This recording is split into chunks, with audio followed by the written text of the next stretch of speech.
Ji doctor Navi, university of agriculture Faisalabad. मौसम थोड़ा सा चेंज हुआ है, कुछ बारिशें आई हैं, साथ में कोई स्टॉर्म्स, कुछ जगह पे हवा का प्रेशर आया है, आंधी आई है। तो कुछ लोगों ने, चूंकि गर्मी फरवरी में कोई बारिश नहीं थी, मार्च और फरवरी गर्म गए हैं और टेम्परेचर 35 डिग्री क्रॉस कर गया था, और जो कि अलार्मिंग था क्योंकि दाना जो ग्रीन फिल्म का दुरानिया था वो कम हो रहा था और दाने ने पिचकना था। तो बहुत सारे हमारे फार्मर ने इरिगेशंस किए। ये जो आपकी पहली बारिश है ये बड़ी अनएक्सपेक्टेड थी। हमने नेट पे बड़े आराम से बड़े क्लियरली देखा 20, 30, 40% से हद 20% से वो प्रेसिपिटेशन स्टार्ट कर रहे थे और 30, 40 तक जा रही थी, और इन जनरल वो बड़ी मिनिमम सा था, लेकिन बारिश का स्पेल स्ट्रॉन्ग आया। अब जिन लोगों ने गर्मी की वजह से इरिगेशंस कर दी, वो बहुत सारी गंदम जो ना वो लॉजिंग हो गई है इरिगेशंस जिन्होंने की। लेकिन इरिगेशंस के अलावा भी कोई गंदम जो है ना, कुछ लोगों के फार्मर की गंदम लॉज हुई है, बहुत सारे और भी फार्मर की गंदम लॉज हुई है। और उस लॉजिंग में लेकिन कुछ ऐसे भी फार्मर हैं जिन्होंने इरिगेशन 3-4 दिन हफ्ता पहले किया, लेकिन उनकी लॉजिंग ही नहीं हुई। अब ये समझने वाली बात है कि एक बारिश लगी, पानी लगा है, लॉजिंग हो गई, वो तो बनता है। एक है पानी लगा, लॉजिंग नहीं हुई, वो क्या रीजन है? और एक पानी भी नहीं लगा, फिर भी लॉजिंग हो गई। अब आते हैं पहली बात के जिन्होंने पानी लगाया लॉजिंग होगी। अब मसला यह है कि हम वहां पे जो पानी लगाया लॉजिंग होगी, अब क्या करें? फार्मर ने फर्टिलाइजर वगैरह तो सारा कुछ दे दिया है। अब जिन लोगों ने फर्टिलाइजर दे दिया है लेकिन चौके पौधा गिर गया है, उसका जड़ से कनेक्शन वीक हो गया है, जड़ डेफिनेटली गंदम है, सीरियल है, फाइन है, अगर गिरती है तो बहुत सारी जड़ें बाहर आ जाती हैं। तो सॉइल से प्लांट न्यूट्रिशन जो है ना, सॉइल से रूट के थ्रू, जो रूट इंटरसेप्शन के थ्रू आपकी न्यूट्रिशन अपटेक होना है, वो अब रुकेगा या डिस्टर्ब होगा, रुकेगा या डिस्टर्ब होगा। अब उसके लिए फिर क्या करें कि पौधे को डेफिनेटली न्यूट्रिशन देनी है। पौधे में कुछ आपका एनपी पी तो इस वक्त जरूरत नहीं है, नाइट्रोजन फास्फोरस के अलावा, फास्फोरस के अलावा नाइट्रोजन और पोटाश लाजमी चाहिए। तो सिलिका अगर आ जाए तो बड़ा अच्छा है, स्ट्रेस के अगेंस्ट पौधे को रिलीव करेगा। कैल्शियम का अच्छा हो सकता है। तो फार्मर जो जिनकी लॉजिंग हुई है उनके लिए इस वक्त जो बेस्ट रेमेडी है वो है जी यूनिक्रॉप चार्ज ½ kg। इससे इकोनॉमिकल, इससे बेहतरीन कॉम्बिनेशन आपको मिल ही नहीं सकता। नाइट्रोजन भी है, फास्फोरस जरूरत नहीं लेकिन फिर भी है इसमें, पोटाश बड़ा डोमिनेट है, बोरान भी है, आपका sugars, trehalose sugars, phenolics, amino acids, calcium, magnesium, sulphur की पावर भी है। तो फार्मर बजाय इसके कि एक ऑप्शन है आप 1 किलो यूरिया 1 किलो पोटाश की रिकमेंडेशन है, लेकिन चूंकि उसमें आपको अमाइनो एसिड नहीं है, अमाइनो एसिड चाहिए यूरिया की बजाय। चूंकि यूरिया की आप देखें, आप यूरिया को जिस फॉर्म में भी देंगे, पौधे को एनर्जी चाहिए और पौधा उसको प्रोटीन का हिस्सा बनाएगा। वो एनर्जी चूंकि पौधे की लॉजिंग हो गई है, रूट से कनेक्शन वीक हो गया है, तो वो आप यूरिया की फॉर्म में जब देंगे या कुछ और की फॉर्म में देंगे, नाइट्रोजन नाइट्रेट की फॉर्म में, तो पौधे को जोर लगना है उसको प्रोटीन का हिस्सा बनाना। तो उसके लिए अमाइनो एसिड जरूरी है कि नाइट्रोजन की फॉर्म भी अगर देनी है तो नाइट्रोजन की फॉर्म प्रोटीन बेस है।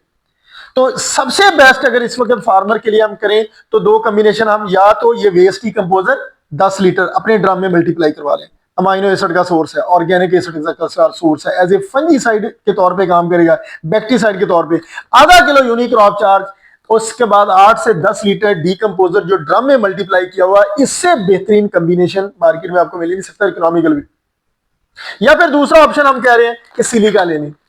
आप अगर डीकंपोजर, बहुत सारे फार्मर उनकी अभी प्रैक्टिस नहीं है, वो ड्रम में उसको हफ्ता लगना मल्टीप्लाई होने में, तो उसका बेस्ट कॉम्बिनेशन है कि आप बायोसिलिका लें, तने को हार्ड करेगा इस स्टेज पे भी।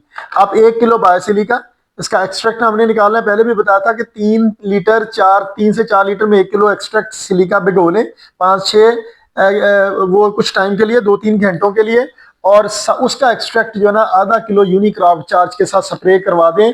क्योंकि मसला यह है कि हमारा जो सोशल मीडिया का बहुत सारा दानिश्वर है वो फार्मर को बता नहीं रहा कि लॉजिंग की रीजन क्या है, एक्चुअल लॉजिंग होती क्या है। एक तो गलती से पानी लग गया, लेकिन हमारे बहुत सारे फार्मर है जिनका पानी लगा, लॉजिंग नहीं हुई, क्योंकि उनके पास सॉइल का एनालिसिस रिपोर्ट थी, उनकी सॉइल में पोटाश का लेवल प्रॉपर था, बैलेंस न्यूट्रिशन थी, अब दूसरी बात मैं एक्सप्लेन कर रहा हूं कि जिन फार्मर की बारिश लगने के बावजूद भी नहीं गिरी, सॉरी पानी लगने जो हफ्ता 10 दिन हो गया फौरन नहीं पानी लगा, तो हफ्ता 10 दिन पहले पानी लगाओ और उनकी लॉजिंग नहीं हो, तो हम वो फार्मर ने पोटाश को फोलियर नहीं किया, लिक्विड पोटाश 2-3 लीटर पे नहीं हो गया, उसने प्रॉपर 25 किलो पोटाश ऐड किया, 25 से 30 किलो पोटाश ऐड किया, फिर जाके सॉइल में पोटाश का लेवल बेहतर हुआ और उनकी लॉजिंग नहीं हुई।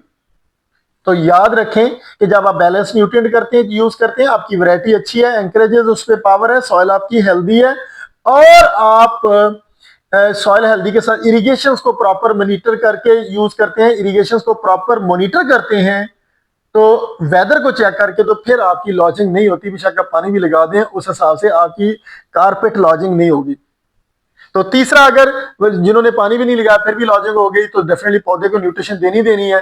तो तीनों सूरतों में बेस्ट है कि हाफ के जी यूनिक्रॉप चार्ज, ये ऑप्शनल है, यानी अगर डीकंपोजर भी ऑप्शनल है, आपकी मर्जी, अगर बना पड़ा तो ठीक है, अगर सिलिका साथ ऐड कर दे तो और अच्छा हो जाएगा। तो ये लाजमी स्प्रे करवाएं, क्योंकि इसमें amino acids, trehalose sugars, NPK, calcium, magnesium, boron, बहुत कुछ और बहुत इकोनॉमिकल है। तो लॉजिंग होगी, लेकिन फिर मैं फार्मर को कह रहा हूं कि अपने सॉइल में पोटाश के लेवल को बेहतर करें, आप अपनी सॉइल की हेल्थ को बेहतर करें, उसके एग्रीगेशन को बेहतर करें, वेस्ट डिकम्पोजर का यूज प्रॉपर करें। तो ये चीजें आप करेंगे, सॉइल पे काम करेंगे। फोलियर पोटाश का नेमल बदल नहीं हो सकता, किसी भी न्यूट्रेंट का फोलियर आपकी न्यूट्रेंट की रिक्वायरमेंट पूरी नहीं कर सकता।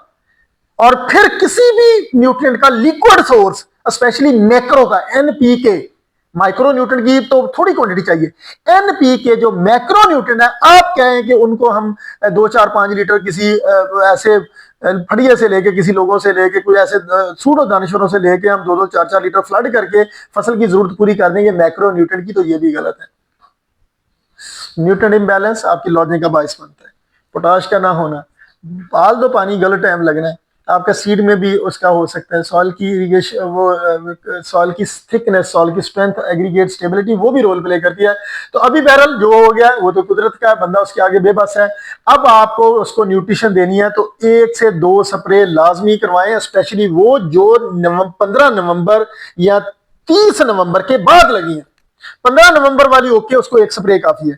लेकिन जो गंदम दिसंबर में चली गई है, और उनको कम से कम 2 स्प्रे भी करवा दें, तो आपका रिटर्न ऑफ इन्वेस्टमेंट, यानी जो आप एक्सपेंस कर रहे हैं, वो डबल नहीं, कई गुना कीमत में वापस मिल जाएगा, जो कि ग्रेन यील्ड की फॉर्म में होगा। गंदम का रेट बड़ा बेहतरीन होने वाला है।